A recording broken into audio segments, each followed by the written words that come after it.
Oke. Gitu. Jadi action-nya yang akan dibuat adalah suruh mereka untuk mengikuti dan ada dibuat standar tadi agak terputus itu VAK ya? Ya, Frekuensi FAQ, seperti itu frequent ya? asked question. Oke, dibuat itu sama dibuat presentasi yang ada gambarannya secara visual jadi bisa diikuti oleh teman-teman gitu. Itu ya, Pak? Ya. Ada lagi satu langkah lagi yang agar bisa mengkonkretkan Pak Gatot supaya bisa mentransfer pengetahuannya selain yang dua ini? Iya, mungkin salah satu ini sama belum saya buat, tapi kemungkinan besar itu saya akan buat video. Jadi untuk multimedia. Jadi mereka nggak harus tatap muka dengan saya. Jadi nanti ada video yang mereka setiap kali bisa putar sesuai dengan judul layanan yang diperlukan. Itu mungkin salah satu lagi. Oke, baik. Jadi tambahannya membuat video untuk multimedia. Ya. Baik, baik kita akhiri dulu ya. Bagaimana apa manfaat yang didapat dari sesi yang cukup singkat ini, Pak Gatot?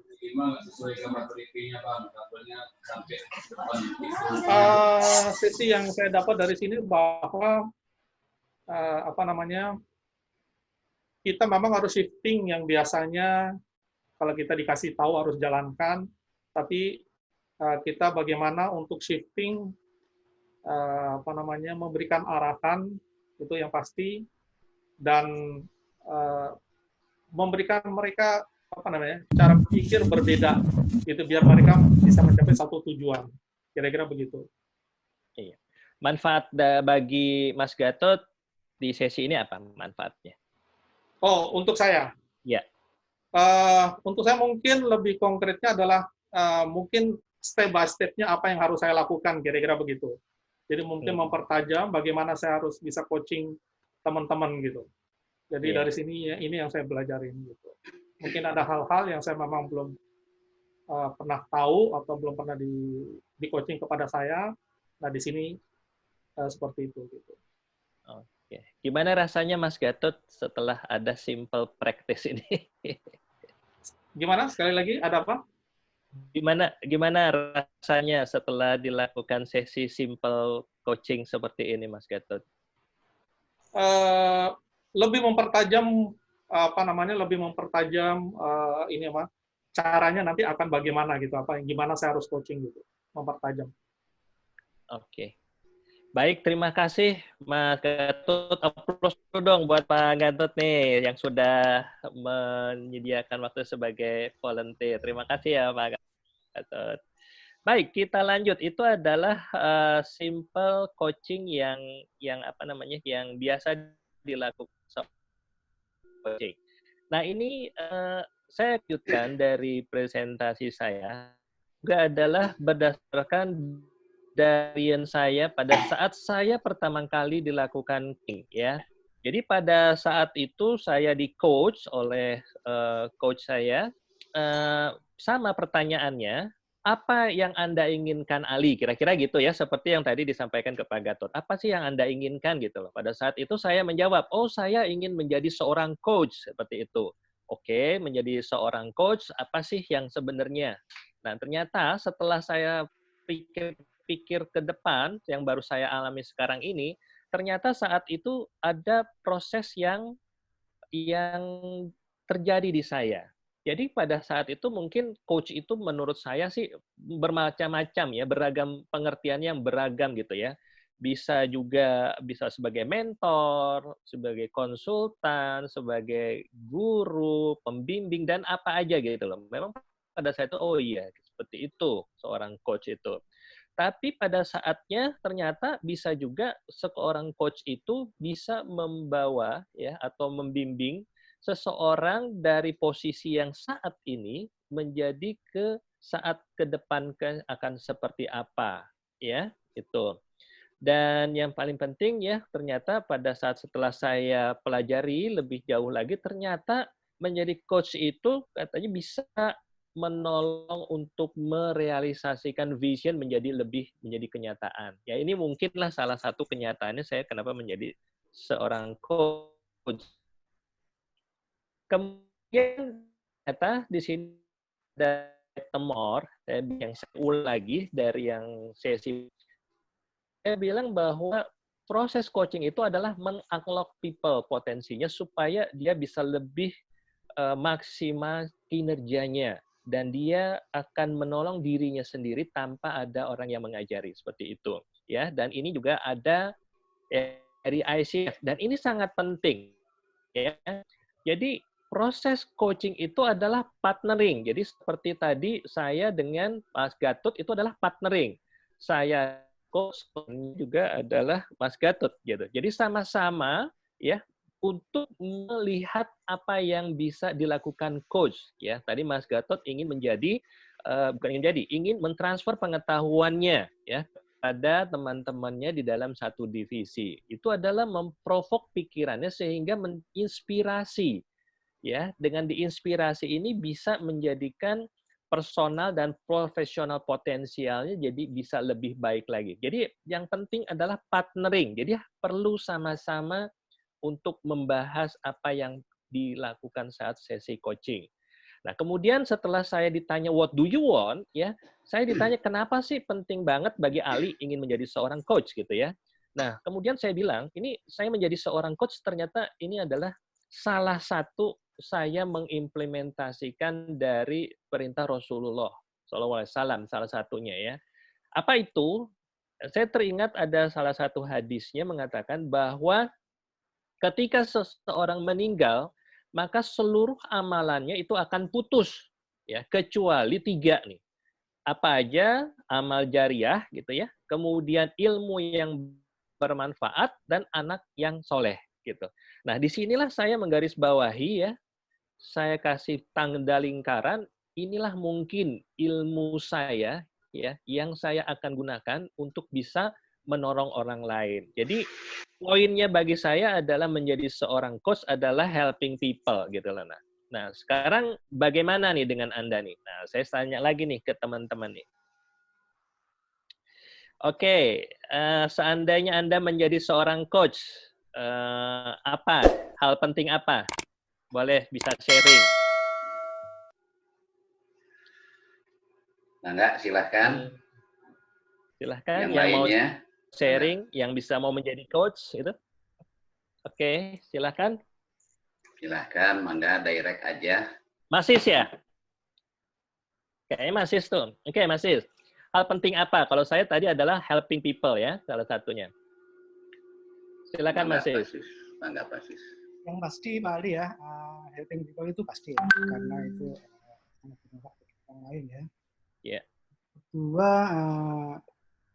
saya ingin ilmu itu bisa membantu ya banyak orang untuk keluar dari masalah-masalahnya mereka. Nanti saya pasca pensiun lagi, saya bisa ke pesantren atau ke masjid, sebagainya di komunitas itu, saya insya Allah bisa melakukan semuanya, insya Allah akan saya bikin free. Oke. Baik, terima kasih. Nah, itu adalah salah satu kenapa pentingnya misalkan Masis ingin menjadi seorang coaching. Nah, itulah yang nanti yang mungkin akan membantu meng-anchor kita pada saat kita, aduh, kayaknya begini ya kondisinya. Nah, itu yang menyemangati kita ya. Mudah-mudahan itu menjadi anchor kita. Baik, saya lanjutkan lagi untuk sharingnya. Ya, terima kasih Masis yang sudah sharing untuk menjadi seorang coach. Saya lanjut. Jadi setelah kenapa itu penting, ya, terus bagaimana Ali untuk mewujudkannya seperti itu ya. Nah, saya bilang untuk menjadi seorang coach sih sebenarnya bagi saya yang pertama tadi dulu, ya, untuk mewujudkannya. Jadi yang paling penting itu adalah intention saya, ya, itu adalah niatannya. Yang kedua apa? Nah, ini perlu mental, ya. Saya menyebut ini perlu mental bagi saya. Karena apa? Perlu mental supaya saya betul-betul siap untuk bisa menolong orang, ya, itu yang kedua. Kemudian yang ketiga apa? Nah ini adalah yang penting adanya coach accreditation. Jadi kita perlu mendapat sertifikat coachnya dulu, ya, kita perlu mendapat sertifikatnya dulu. Dan yang keempat di sini adalah kita perlu belajar ya dari guru-guru atau institusi atau lembaga yang memang sudah pengalaman dan sudah mempunyai pengalaman secara internasional. Ya, nah ini yang perlu paling tidak menjadi seorang coach, modalnya saya ini gitu ya. Nggak tahu modalnya misalkan Bapak Ibu yang ada di sini modalnya seperti apa. Kalau ini saya modalnya pertama niat, yang kedua perlu mental, yang ketiga adalah akreditasinya, dan yang keempat belajar dari guru-guru dan lembaga yang sudah terakreditasi. Dan setelah kita mempunyai akreditasi, ya, kita nanti akan diberi yang namanya core competence-nya. Nah, ini salah satu core kompetensi yang ada di ICF, ya. Informasinya sih masih ada 11 competence, katanya tahun depan itu akan dipadatkan menjadi 8 competence, ya. Tapi kita gunakan dulu yang 11. Yang pertama adalah setting fondasi. Jadi kita perlu men-setting fondasi kita. Apa aja, misalkan meeting etiknya aja tuh caranya diajarin gitu ya. Membuat perjanjiannya dengan coach itu diajarin. Ya, kemudian co-creation relationship. Nah, ini dengan klien kita itu perlu adanya trust. Gimana nggak trust kalau misalnya kita mau melakukan coaching? Gimana nggak intim kalau kita nggak bisa melakukan itu dengan klien kita, ya. Dan pada saat melakukan coach, kita harus hadir di situ. Kita perlu attention, memperhatikan apa yang dia bicarakan. Dan inilah yang menurut saya sih paling penting, dan saya sekarang masih belajar di sini, adalah mengenai communicating effectively. Terutama active listening. Ini adalah yang sangat-sangat yang challenging bagi saya untuk belajar sampai saat ini. Ya. Kemudian yang keenam adalah powerful question, ya, pertanyaan yang tadi adalah salah satu menurut saya sih question untuk yang simple coaching. Kemudian ada direct communication. Nah, kemudian yang terakhir dari D ini ada facilitating learning and result. Jadi creating awareness. Jadi pada saat kita tahu dia butuh tools apa, nah itulah yang akan kita gali menggunakan toolsnya sesuai dengan apa yang dihadapi oleh klien. Terus sampai selesai ada proses dan accountability-nya. Ini adalah core kompetensi yang perlu kita pahami. Kemudian juga ada 5 prinsipal yang perlu kita pahami dan menurut saya ini paling asik. Yang pertama adalah everyone is okay. Nah, inilah yang menjadikan bahwa menjadi seorang coach itu harus everyone is okay. Artinya menjadi seseorang, ya, menjadikan seorang coach itu positive thinking, ya. Kemudian apa lagi? Kemudian change is inevitable, bahwa setiap perubahan itu pasti akan berubah, ya. Kemudian apalagi everyone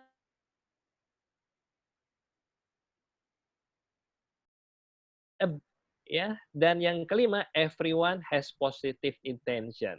Jadi menjadi seorang coach, inilah yang diajarin bagaimana kita mempraktekkan satu persatu supaya kita timbul trust kepada klien kita dan klien kita juga trust kepada kita. Jadi 5 prinsip ini yang harus kita pegang. Oke, di sini ada coaching model. Jadi ada banyak modelnya, ya. Ada Grow, ada Oscar, ada Clear, ada Stare, ada Sigar. Masing-masing punya modelnya sendiri-sendiri, ya. Ini modelnya. Kemudian di sini ada 20 coaching niche-nya. Niche-nya ada life coaching, ada business coaching. Ini menurut Erickson. Kalau kita lihat life coaching itu banyak sekali cabangnya, ya. Kalau kita lihat business coaching tidak banyak, tetapi cukup ramai orang akan membicarakan hal itu. Misalkan ada executive coaching, leadership coaching, dan sebagainya. Dan itu lagi banyak sekali saat ini. Itu niche-nya. Nah, bagaimana untuk mendelivery-nya, ya? Cara mendelivery-nya ada yang one-on-one, ada yang group coaching. One-on-one apa? One-on-one biasanya durasinya tuh 3-1 tahun, ya. Kemudian dalam 1 bulan itu biasanya sekitar 2 kali pertemuan. Jadi kalau misalkan 3 bulan itu sekitar 6 kali pertemuan, ya. Dan 1 tahun itu tergantung dari berapa lama kontraknya. Kemudian yang dibahas apa? Biasanya ya kehidupan, masalah orang, masalah sales, dan seluruh aspek sesuai dari activity dari klien. Kemudian apa yang ditemukan itu biasanya akan ditemukan best potensial dari kliennya itu apa. Nah, ini bisa membuat self motivasi dan self awareness-nya itu bisa menjadi lebih baik lagi. Ya, pada saat one on one karena lebih privately. Kemudian goals-nya, nah ini yang menurut saya sih paling menarik bagi saya. Goals-nya biasanya kalau dilakukan one on one itu dia bisa lebih balance dalam kehidupan ini ya, dari sisi spiritualnya, dari sisi kehidupannya, dan dari bisnisnya. Ya, dia jadi tahu apa aja hal-hal yang akan dilakukan seperti itu. Ya, ini kalau one on one. Nah, ini juga bisa juga dilakukan secara group coaching. Ya, bagaimana men-setting suatu group coaching? Jadi pertama adalah di-creating dulu kita fokus kemana nih? Harapan bersamanya apa? Jadi dilakukan satu persatu ya kepada orangnya ditanyakan, ayo apa yang akan kita fokuskan nih? Apa yang kita menjadi what do you want bersamanya apa? Harapan bersamanya apa? Ya, jadi kita tahu current state saat ini dan current state desire state-nya yang ke depan seperti apa secara bersama-sama. Kemudian setting goals-nya juga sama, mau seperti apa setting goals-nya. Ya, ditentukan secara bersama. Kemudian di creating accountability-nya, misalkan sudah dibagi beberapa kelompok, dibagi-bagi. Oh, Anda accountability-nya ke sini. Oh, Anda. Jadi kita tahu goals-nya setelah itu kita bisa dapat di dalam group coaching. Dan setelah itu kita support proses dalam grup itu. Sehingga apa? Disepakatilah grup itu menghasilkan sesuatu yang sangat luar biasa sekali. Ya, nah nanti kita bisa melihat hasil ini di sesi ketiga ya. Nanti saya akan menceritakan pengalaman apa aja sih yang dibawakan pada saat grup coaching nanti. Nah, ini yang mungkin menarik bagi seorang coach ya. Bagi saya, kembali lagi ini bagi saya, karena beda-beda orang, ya disclaimer ini adalah bagi saya, menjadikan saya lebih positive thinking, ya dan husnuzon. Ini bagi saya, ya benefit yang saya dapat. Kemudian bisa menolong, bisa membuat manfaat bagi orang lain, sehingga mungkin ini bisa menjadi amal jariah saya, ya ini benefitnya.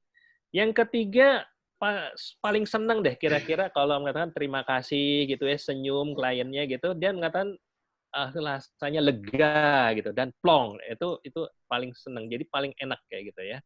Biasanya suka merinding pada saat setelah melakukan sesi coaching ini.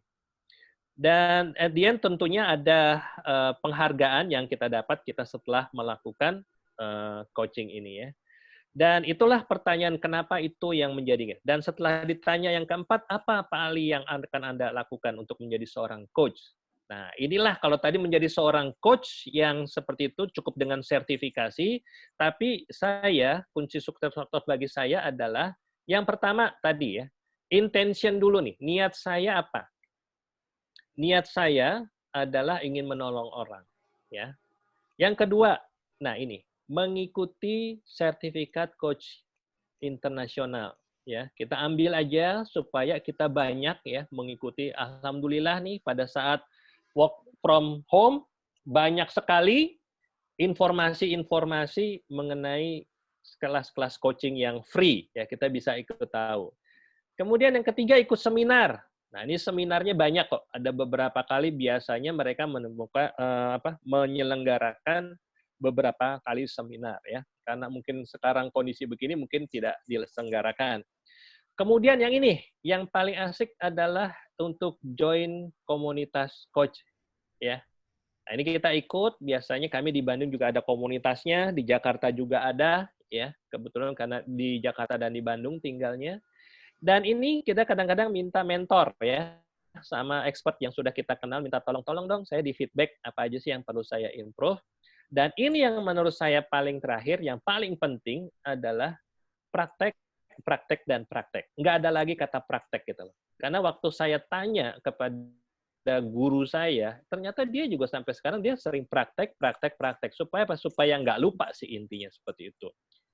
Ini adalah tempat atau webnya yang terkait dengan informasi coaching ya. Anda bisa melihat di ICF ya. Kemudian di sini ada MetaMind, ada Ericsson Coach Certification, ya, ada dari Ericsson Internasional ya, yang sudah cukup lama, dari tahun 1980 dari Marin Atkinson ya, yang foundersnya saat ini. Baik, mungkin biar lebih banyak interaktif, kita buka tanya jawab. Kang Yayan, silakan Kang Yayan. Apa udah selesai Bapak? Ya, silakan biar lebih enak tanya jawab, Kang. Baik, silahkan rekan-rekan raise hand. Untuk 2 orang penanya silahkan untuk interaktif dengan Pak Ali. Tekan tombol raise hand-nya untuk melakukan interaktif dengan Pak Ali. Silahkan yang lain.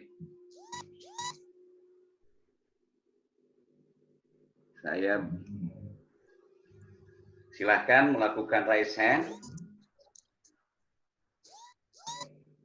Atau saya aja yang nanya Pak Ali.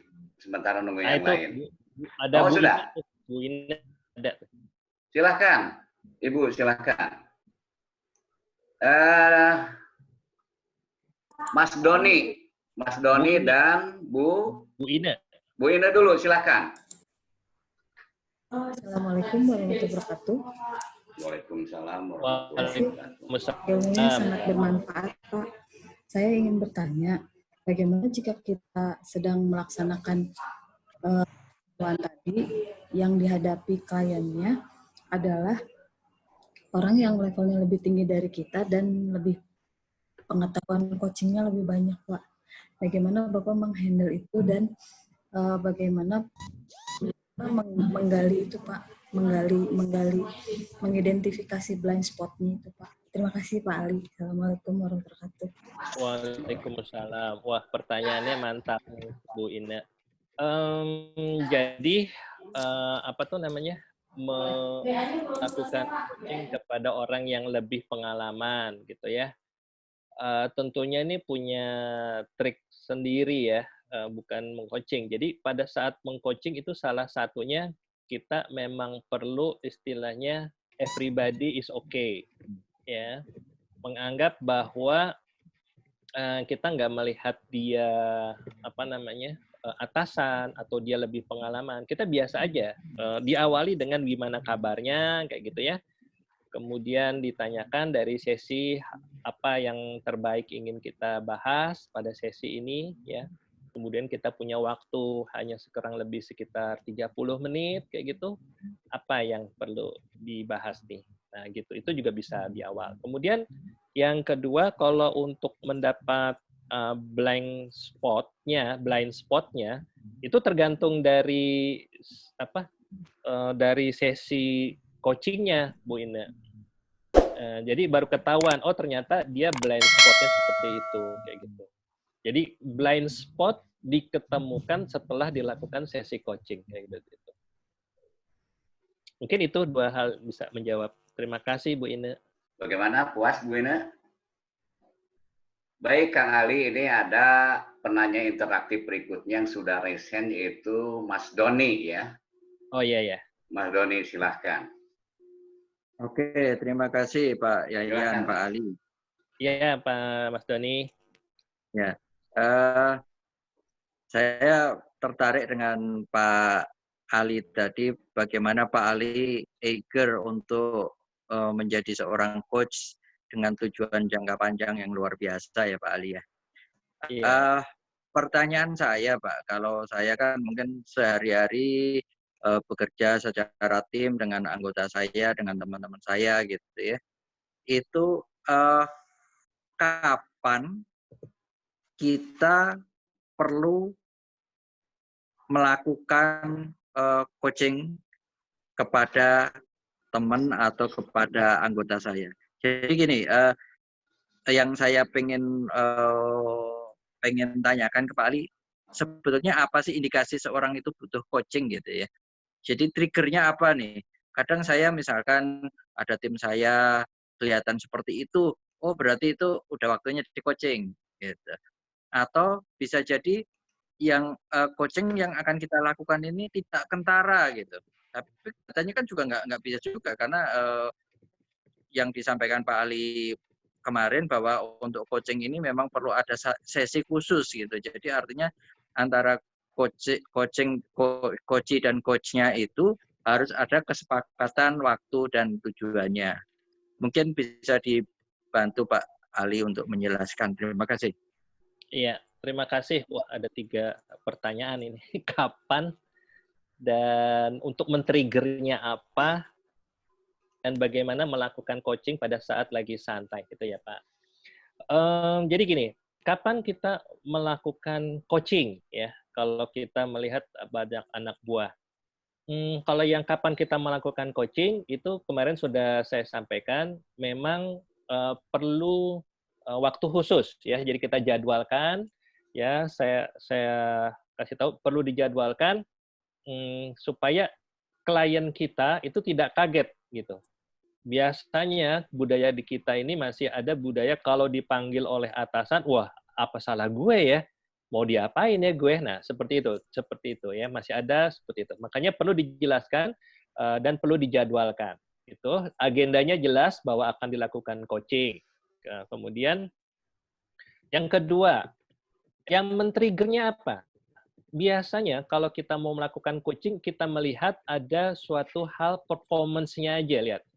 Secara ini menurut pengamatan dari Mas Doni, mungkin si kliennya itu mempunyai potensi yang bisa lebih dari yang saat ini. Nah, itu bisa menjadi salah satu men-trigger Mas Doni untuk melakukan coaching kepada si klien tadi gitu loh. Jadi tahu kapan dilakukan ya, tapi jangan dilakukan kayaknya si klien ini punya masalah. Nah, beda. Jadi kalau ada masalah itu hal yang berbeda untuk treatment-nya ya. Itu yang pertanyaan yang kedua. Kemudian pertanyaan yang ketiga, bisa nggak dilakukan secara lagi santai seperti itu? Oh, bisa sekali. Bisa sekali. Jadi kita coba aja ya dengan dilakukan misalkan gini, misalkan lagi ada meeting kecil lah, atau mau individual bisa, atau mau lagi grup, bisa dilakukan. Tapi biasanya kalau dilakukan secara meeting. Oke, saya akan kali ini meminta masukan dari Anda semua, ya, dan saya tidak akan memberi jawaban dari saya, karena jawaban yang terbaik adalah dari rekan-rekan sekalian. Yuk, masalahnya kita punya ini, misalkan. Nah, tinggal ditanyakan masalahnya, goals-nya ini, bukan masalahnya, goals-nya ini. Yuk, bagaimana caranya untuk mengambil atau mencapai goals ini? Nah, jadi kita sudah dapat what do you want-nya. Benar ya? Sudah dapat what do you want-nya. Itu adalah goals-nya. Terus kita tanya aja, kenapa sih goals ini penting bagi kita? Tuh, yang kedua. Kemudian yang ketiga, bagaimana untuk mencapainya goals tadi. Itu yang ketiga. Dan yang keempat, bagaimana action plan untuk bisa mewujudkan tadi. Udah 4. Itu pada saat dilakukan secara grup. Kemudian untuk yang ke one-on-one-nya, kalau waktu lagi sendirian, bisa aja dilakukan hal yang sama. Gimana nih kabarnya lo? Misalkan bahasanya gitu kan Mas Doni, kalau ke milenial. Oh iya nih Pak, saya perlu begini. Wah, emang penting banget buat lo untuk bisa ke situ. Seperti itu. Wah Pak, saya ada kesulitan. Nah, memang sih sekarang saya mau mendengar jawaban dari Anda. Menurut Anda, apa hal yang perlu Anda lakukan untuk ke situ? Gitu. Nah, ini bisa sih banyak cara-caranya, Mas Doni. Mungkin bisa menjawab, Mas Doni. Terima kasih, Mas Doni. Terima kasih, luar biasa, Pak. Baik, Kang Ali. Bagaimana kalau kita tambah sesi direct voice-nya? Ya, silakan bagian tanya lagi. Silakan bagi rekan-rekan yang lain, tinggal raise hand saja. Bila ada yang bertanya, yang sudah bertanya juga silakan bertanya lagi kalau belum puas. Mangga, silakan. Ini ada Mas Sis dari Surabaya nih. Ada pertanyaan, silakan. Mas Sis? Silakan. Yang kelihatan gambarnya, Mas Sis.